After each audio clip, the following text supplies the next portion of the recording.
When you can't be controlled, you become dangerous. Welcome to Ancient Secrets channel. Let's start with a truth most never say aloud.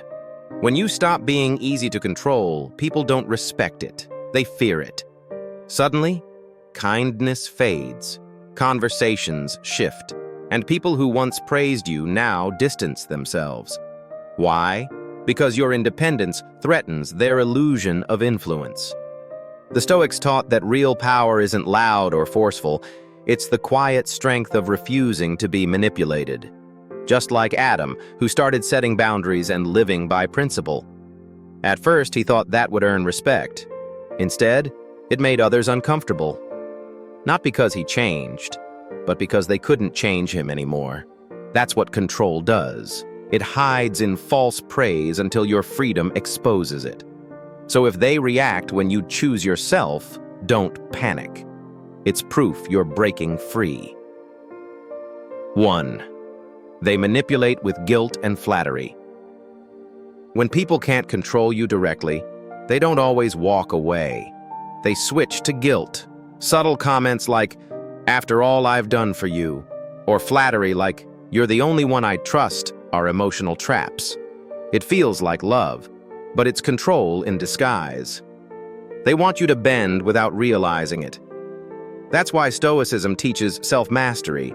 Notice the tactic, but don't react. Don't argue, don't defend, just see it and stay still.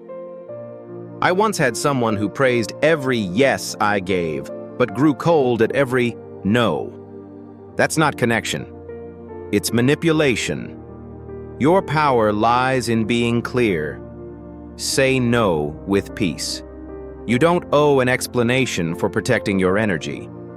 The moment you stop seeking approval, their influence fades. Because real relationships aren't built on guilt. They're built on respect. 2. They spread lies when you don't obey. If they can't control your actions, they'll try to control how others see you. They won't confront you directly. They'll twist your story behind your back. This is reputation sabotage, and it's not about truth. It's about regaining control by breaking your image. But Marcus Aurelius said, "If you are unaffected by what is said, you've already won." The Stoic way is to stay calm. Let your actions be the loudest part of you. I once faced rumors that distorted my words and painted a false picture. I wanted to fight back, but I didn't. I stayed true to who I was, and over time, the truth surfaced. That's the power of integrity.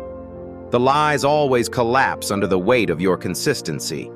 Stay still, stay true, and remember, silence is not surrender, it's strategy.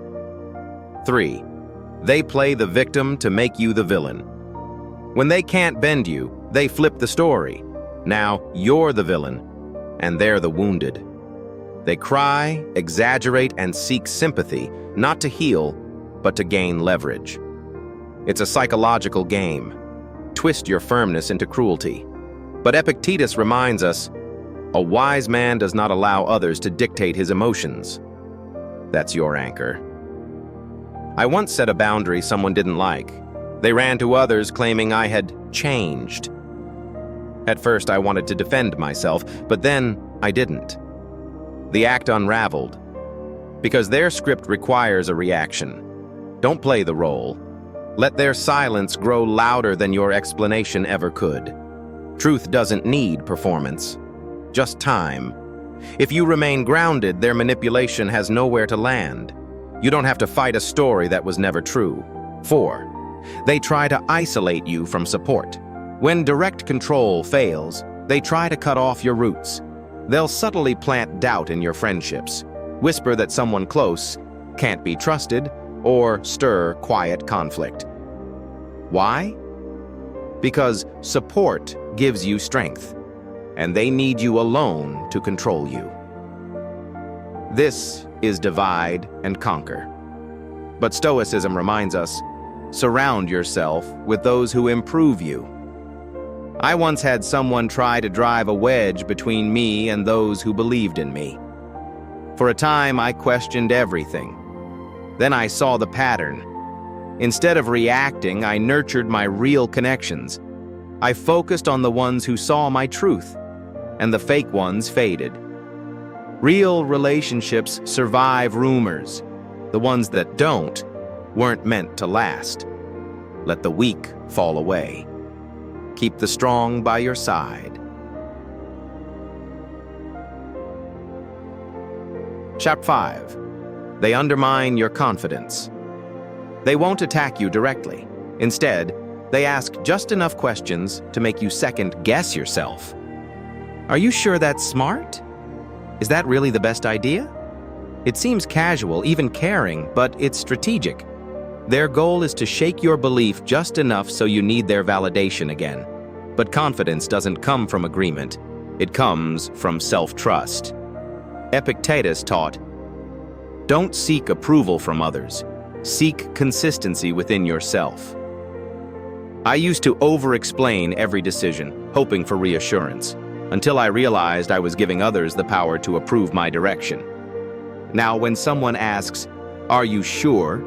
I simply say, "Yes." That's it. Confidence doesn't beg. It doesn't explain. It stands firm. And when you stop giving people a door to your self-worth, they stop trying to walk through it.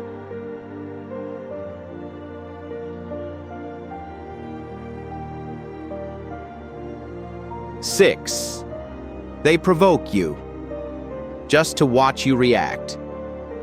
When control through logic fails, they switch to emotion. They'll mock you, insult you, bring up the past, anything to make you snap. Because if they can trigger a reaction, they can claim you're unstable. Stoicism calls this trap what it is, a distraction. Marcus Aurelius wrote, "The best revenge is not to be like your enemy." When you respond with calm instead of chaos, they lose. I remember a time when someone said something cruel just to test me. I paused, then simply replied, "That's your opinion?" Nothing else. They froze. Because they expected a fire, and I gave them ice. Don't let provocation guide your actions. Control your breath, control your power. The strongest person in the room isn't the loudest, it's the one who refuses to lose his composure. 7. They copy you because they can't be you. Sometimes the strangest form of control is imitation. When they can't match your originality, they mimic it. Your words, your moves, even your mindset, borrowed like costumes. At first it feels flattering, then it feels invasive. But here's the truth. Copying is not admiration. It's insecurity. Seneca said, "Imitation is the sincerest form of weakness." I had someone mirror everything I did. Same routines, same goals, even the same quotes, until I changed. I evolved. And they couldn't follow.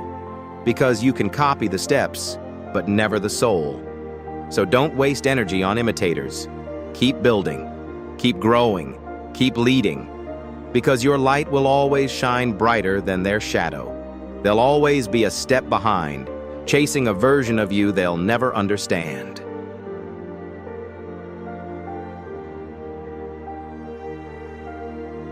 Stoic strength is untouchable. Here's the truth. The freer you become, the more some people will try to pull you back.